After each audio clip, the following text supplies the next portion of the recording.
We now turn to modern science.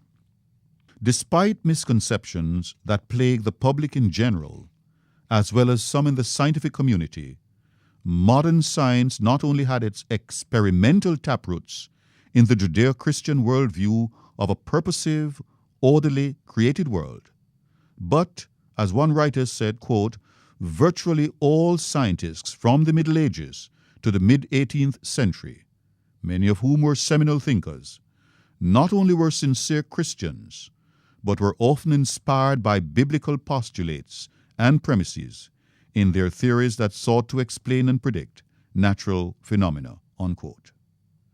The names include Leonardo da Vinci, 1452 to 1519, in human physiology; Gregor Mendel, 1822 to 1884, in genetics; Nicolaus Copernicus, 1475 to 1543, Johannes Kepler, 1571 to 1630, and Galileo Galilei, 1564 to 1642, in astronomy. In physics, Isaac Newton, 1642 to 1727, Gottfried Leibniz, 1646 to 1716, Blaise Pascal, 1623 to 1662, George Simon Ohm, 1787 to 1854, André Ampère, 1775 to 1836, and Michael Faraday, 1791 to 1867. In chemistry, Robert Boyle, 1627 to 1691, Antoine Lavoisier, 1743 to 1794, George Washington Carver, approximately 1864 to 1943, and in medicine, Louis Pasteur, 1822 to 1895, and Joseph Lister, 1827 to 1912. It should be noted as well that the 19th to 21st century anti-God arrogance of some scientists continues to be deflated by certain God-pointing discoveries in the fields of biology, microbiology, and astronomy. In the field of biology and microbiology, the most significant mouth-stopper and God-pointer is the intricate design and information-rich nature of all life forms, even so-called primitive life forms, and at the basic level of a cell. There is no more rational explanation for the origin of such intricate design and information than, at least, an intelligent designer. The alternative is to argue that both the design and the information evolved over time and by chance via mutations. There's a fatal flaw here, though.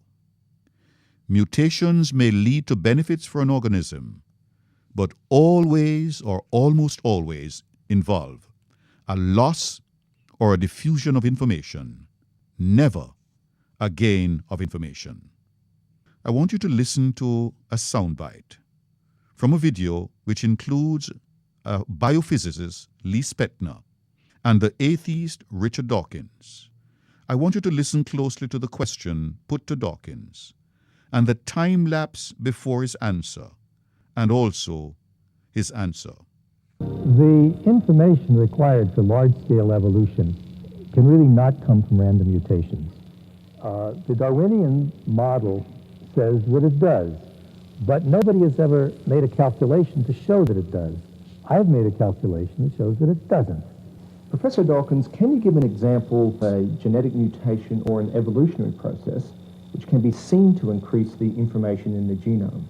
There's a popular misunderstanding of evolution which says that fish turned into reptiles and reptiles turned into mammals, and so somehow we ought to be able to look around the world today and look at our ancestors. We ought to be able to see the intermediates between fish and between reptiles and mammals. We ought to be able to see fish kind of on the way to becoming reptiles. But of course that's not the way it is at all. Fish are modern animals. They're just as modern as we are. They're descended from ancestors, which we're descended from. Way back 300 million years ago, there would have been an ancestor, which was the ancestor of modern fish and the ancestor of modern humans.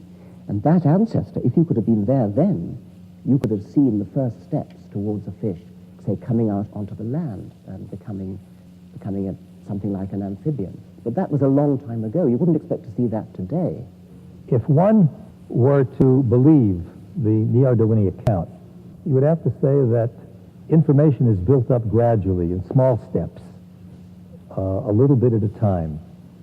And if one examines the mathematics of this sort of thing happening, it turns out that one has to assume that at any stage in evolution that there are a large number of possible mutations that could occur, that could be adaptive. And if there are a large number, we should be able to find some today. And the fact is that we don't. Dawkins could not find one solitary example of a mutation adding information to the gene pool. Without that, nothing can change into anything else of a radical different kind. For those of you in the scientific world, I would suggest you get a copy of Lee Spector's 1997 book, Not by Chance, Shattering the Modern Theory of Evolution, which thoroughly demolishes the central arguments in Dawkins' book.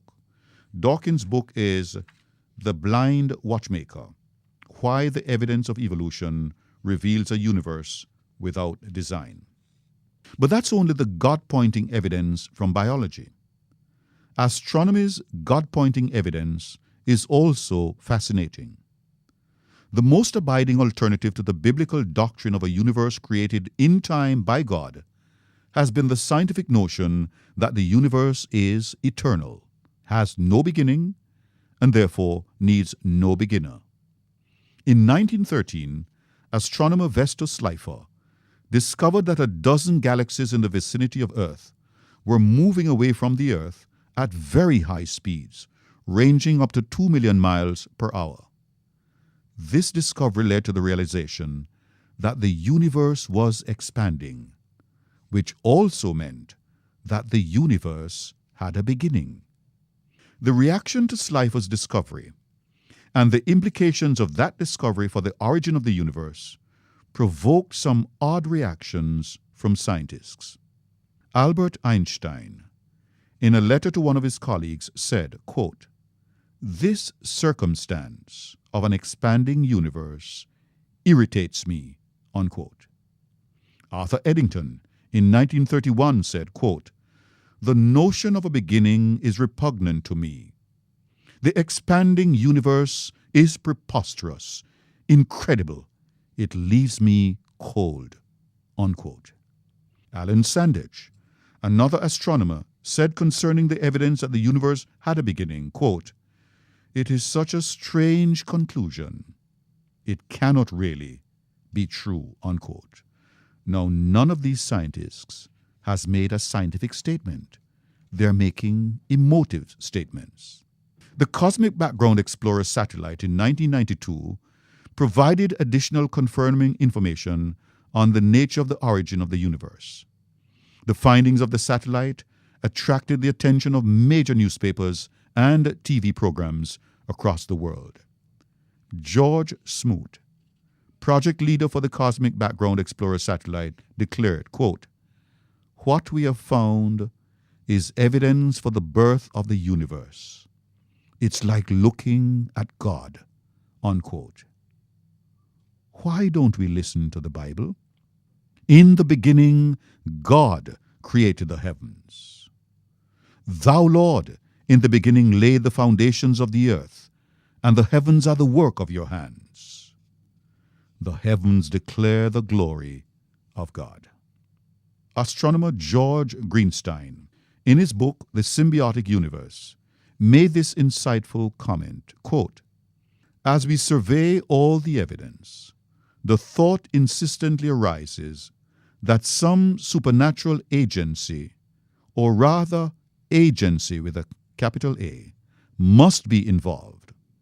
Is it possible that suddenly, without intending to, we have stumbled upon scientific proof of the existence of a supreme being? Was it God who stepped in and so providentially crafted the cosmos for our benefit?" Unquote. But the cutest comment from an astronomer is from the book God and the Astronomers, written by the agnostic Robert Jastrow. He says, quote, "A sound explanation may exist for the explosive birth of our universe, but if it does, science cannot find out what the explanation is.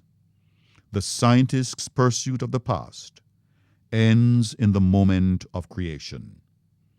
For the scientist who has lived by his faith in the power of reason, the story ends like a bad dream. He has scaled the mountains of ignorance. He is about to conquer the highest peak.